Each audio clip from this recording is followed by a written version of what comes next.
qu'est-ce que c'est que Camlab? Camlab, j'ai mis le lien dans la description. C'est une interface en ligne, donc vous n'avez pas besoin d'installer le logiciel sur votre ordinateur. On y a accès vraiment de n'importe où, téléphone, tablette, PC, peu importe le système. Ça se présente comme ça, on a un petit Let's Go. Et en fait, ce qu'il faut comprendre de Camlab, c'est que c'est un logiciel qui est basé sur Kirimoto. Et Kirimoto, c'est un projet open source, si je ne me trompe pas, qui s'occupe en fait de générer à partir de fichiers 3D du G-code. Alors, c'est pas fait de la façon la plus propre, moi je trouve, mais c'est très puissant. Et là, Camlab, c'est une surcouche en fait graphique pour pouvoir utiliser Kirimoto. Ça a été mis en place par CNC Lab. CNC Lab, il propose aussi des CNC en kit. Je trouve l'outil intéressant parce qu'il répondait à une problématique justement assez claire de utiliser facilement une CNC, un peu comme on pourrait vouloir utiliser une imprimante 3D. Alors, la contrainte que je vois, c'est que par défaut, tout est en anglais, mais si on a le traducteur intégré dans le navigateur, voilà, on peut passer en français. Alors, la façon dont ça se présente, ça ressemble beaucoup, je trouve, à un logiciel d'impression 3D. On voit au milieu un plateau, donc c'est notre espace de travail, et on a une mèche au centre. Donc là, vraiment, on est très proche de l'impression 3D. On peut zoomer dessus. Je n'ai pas trouvé comment faire pivoter. Camlab, c'est un logiciel qui va permettre d'utiliser des fichiers 3D. En fait, le principe de Camlab, c'est vraiment de répondre à la même chose qu'une imprimante 3D. C'est-à-dire que si vous allez sur Thingiverse ou sur d'autres logiciels pour trouver des objets que vous voudriez réaliser avec votre CNC, et bien en fait, Camlab va être complètement adapté à faire ça. En premier, on peut cliquer sur machine puis sélectionner le type de machine qu'on a. Donc là, ça permet en fait de communiquer aussi bien avec Linux CNC, TinyG. Bon, si on a dans la plupart des cas, là, si on est en GRBL, on sélectionne générique GRBL. Ici, on peut donner un nom à notre machine et en fait, on va pouvoir lui donner une largeur et une profondeur. Donc c'est ce qui va donner, là j'ai mis 400 par 400 par défaut, mais c'est ce qui va nous donner en fait la taille de cette grande grille ici, c'est un peu notre espace de travail. On clique sur importer, ça nous permet d'aller chercher notre fichier STL qu'on veut graver. Donc là moi j'ai pris le support de laser que j'avais sous la main, mais on peut prendre vraiment n'importe quoi comme fichier 3D. L'idéal là ça va être de prendre justement des fichiers, des miniatures de voitures, d'avions, des portraits en relief, des gravures, c'est vraiment à ça que ça va servir. C'est que vous allez sur Thingiverse, tout ce que vous allez trouver qui va permettre en fait d'être réalisé dans du bois, bah, vous allez l'utiliser avec ce logiciel-là. Ici, quand on clique dessus, on voit qu'on a des boutons qui apparaissent en bas pour tourner la pièce. Donc on peut le tourner en X, en Y ou en Z.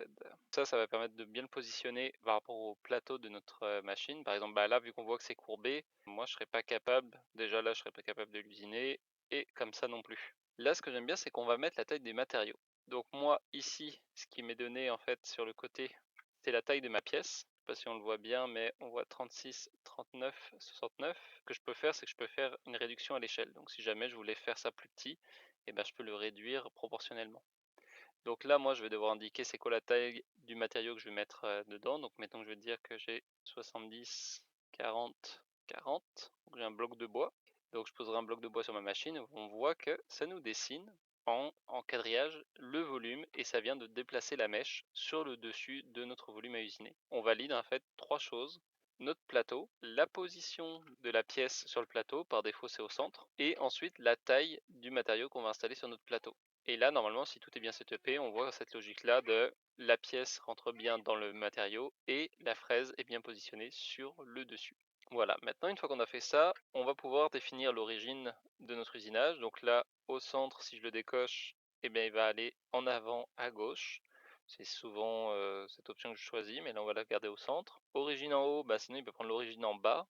Ici, on a l'option s'accrocher en haut, ça signifie que là, mettons que j'ai mis un bloc de bois que je dis qui fait 70, 40, 40. Au lieu qu'il creuse toute la partie haute et qu'il considère que ma pièce est posée sur le fond, je vais lui dire s'accrocher en haut pour lui dire non, colle la pièce sur le haut de ma pièce en bois, ce qui va laisser de la matière en dessous.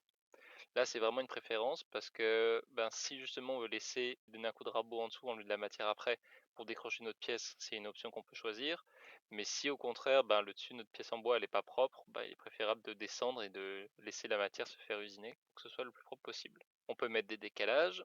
Après ici, on va choisir en fait la taille de notre outil. Donc on peut mettre du 1 quart, 1 huitième, ça va vraiment être la taille, 1 seizième, puis on les a en 2 mm, 3 mm. On a l'option fin extrémité qui vont être plat, droit, ou on va avoir l'option boule. Ce qui nous intéresse, c'est que c'est la façon dont le G-code va se générer à la fin et la finition qu'on veut. Donc moi là, mettons que par défaut, je vais dire que je veux une fraise de 1.8, 1 huitième, pardon.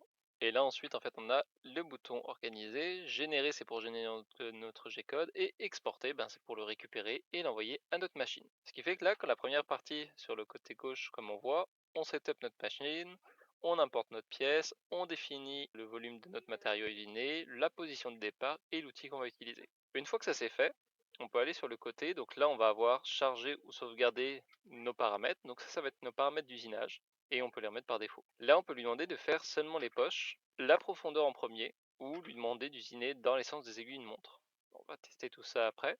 Là, ce que j'ai bien aimé, c'est qu'en fait, il est très simple, il propose, de toute façon on le voit, hein, c'est l'un après l'autre par rapport à l'ordre d'usinage. Par défaut, on va vouloir faire une ébauche. Donc on va vouloir déjà dégrossir notre pièce et usiner en fait toute la partie importante. Alors là, ouais, enjamber, démissionner, taux d'alignement. Là, si je repasse en anglais, à mon avis, moi c'est plus clair parce que c'est simplement le step over, donc ce qu'on veut au-dessus. Le step down, c'est le niveau de descente qu'on veut faire. Donc là, mettons que je veux y aller vraiment pas agressif du tout. Je veux pas y aller agressif, en même temps une ébauche, c'est là on pourrait y aller un peu plus agressif avec une plus grosse mèche. Mais je veux dire que, bon, il descend de 1 mm par 1 mm. Il commence 0,5 au-dessus de la pièce. Comme ça me fait un petit décalage. Si j'ai une irrégularité, ben, ça évite de trop accrocher. Ensuite, je lui demande d'avancer à 800. Alors, il précise pas, mais c'est des millimètres par minute, donc 800 millimètres par minute. De descendre quand il doit faire des plongées à 250, donc elle va descendre de 250. Et là, je peux lui dire de laisser du stock en dessous, donc je peux lui dire combien de millimètres de stock il doit laisser par défaut en dessous si je veux pas qu'il décroche complètement la pièce. Donc maintenant que là, je mets 0, je vais lui dire générer. En fait, là, on voit qu'il m'a généré le G-code et voilà ce qu'il a prévu de faire. Il va partir du haut, il va usiner tout plat, et une fois qu'il se rend sur la pièce, ben, doucement, il la contourne. Et là, on peut voir qu'il y a une marge qui est laissée sur le côté. Oui, justement, c'est ce que je trouvais. Le step over, c'est ce qu'il laisse au-dessus, mais sur les côtés aussi. Donc, mettons que là, laisse 2 mm, je vais le régénérer. Et là, on voit que ça a fait légèrement plus large sur les bords. Donc, il va laisser de la matière. Ça, c'est un moyen que si on avait des vibrations ou des irrégularités, si on allait un peu fort, de ne pas aller attaquer la pièce finale. Là, si je fais un step down, je sais pas moi, de 5 mm, on va regarder, ça devrait nous faire moins de traits, voilà. C'est plus bourrin, mais on voit comment il descend. 1, 2, 3. C'est amusant parce que là, il ne fait pas du tout la partie, il usine en tournant, mais il fait pas le dessus. Est-ce que ça change quelque chose au niveau du code? Non, il descend et il les fait tous comme ça. Ok, il dit de faire la profondeur, donc on va essayer ça. Profondeur first, qu'est-ce qu'il fait? Il n'a pas changé grand chose. Ok. Je pense que profondeur, c'est si ça s'applique seulement pour la partie finition. Donc là, une fois qu'on a fait notre ébauche, on peut faire une passe de finition. Donc là, la passe de finition, même chose, on va régler le step down, donc c'est la profondeur de passe. Plus elle est fine, plus la résolution va être propre. Il doit être la vitesse d'avancement et la vitesse de plongée. Je génère. Et là, on peut voir que qu'est-ce qu'il a prévu de faire? Il va en fait surfacer la pièce, et c'est là où il va venir se rapprocher pour correctement donner la taille finale de notre pièce à usiner. Donc vraiment, c'est à ça que ça sert. C'est le premier, on dégrossit, le deuxième, on fait la passe de finition pour être capable d'avoir les bonnes cotes. La troisième option qu'on retrouve ici, c'est l'option qui va servir plus pour les reliefs. Donc dans mon cas là, ça peut être utile si ici, vu que je vais descendre de 1 mm par 1 mm, on voit que la courbe, elle va pas être proprement faite. Je vais me retrouver avec un effet escalier. Surtout si j'ai décidé d'y aller un peu vite et j'y vais en passe de 2 mm par 2 mm. Donc là, le relief, ce qui permet de faire, c'est de lui dire, il garde un décalage de 0,5. Là, je peux lui dire, bon, de nouveau, vitesse d'avancement. C'est vrai qu'on pourrait aller un peu plus vite s'il y a moins de matière enlevée. Descente, et on peut régler l'angle. On peut lui dire de ne pas faire le passage en X ou de ne pas faire le passage en Y, ou de faire uniquement les courbes. Vous allez voir sur pourquoi, c'est qu'en fait, là, ce bout de code, ce qui s'occupe de générer, c'est uniquement ça. Il fait un maillage sur le dessus de la pièce pour faire une passe de finition et pour justement récupérer toutes les courbes et tous les détails recherchés. Là, ce qui serait préférable, c'est de le faire avec une fraise en V, si on voulait vraiment aller chercher du détail, ou alors avec une fraise en boule, si on voulait vraiment garder des belles courbes. Là, pour montrer ce qu'il a prévu de faire, c'est qu'il va faire d'abord un passage en Y, et une fois qu'il a fini, il fait un passage en X. Et ce qu'on peut faire ici, normalement, c'est maximum angle. Ah, c'est le degré de... Ok, donc maximum angle, c'est pas l'angle. On pourrait pas lui faire une grille dans l'autre angle, c'est le maximum de l'arrondi qu'il peut faire. Faire juste les courbes, bah, il vient uniquement me refaire ces parties-là. Ça, c'est pas mal pour optimiser un peu notre G-code, parce que là, il va venir faire les parties courbées dont je parlais, qui seraient potentiellement pas bien. Mais le reste, vu que c'est des parties plates, c'est pas très intéressant de faire du relief sur les parties plates. Donc là, ça va chercher notre détail. Ça peut vraiment être un bon plus si on veut justement faire une partie avec une fraise en boule pour aller choper les arrondis, puis ensuite une fraise en V pour aller chercher tous les petits détails de notre relief. On a une option si on devait faire des perçages. Donc là, ça aurait été mon cas si je mettais la pièce dans l'autre sens, j'ai des perçages directs. Ça, c'est utile, c'est pas ce que je préfère. Et la dernière, c'est c'est celui qui laisse sur le côté. Les taps, en fait, justement, c'est à ça que ça va servir. Je peux lui dire d'en mettre 2, je vais lui dire d'en mettre 5, mettons, d'une hauteur de 2 mm. Et en fait, là, ce qu'il vient de faire, c'est que, je sais pas si ça va être bien se voir, mais là, on voit qu'il descendait en usinant, et hop, en arrivant à la dernière passe, il se lève et il évite une zone.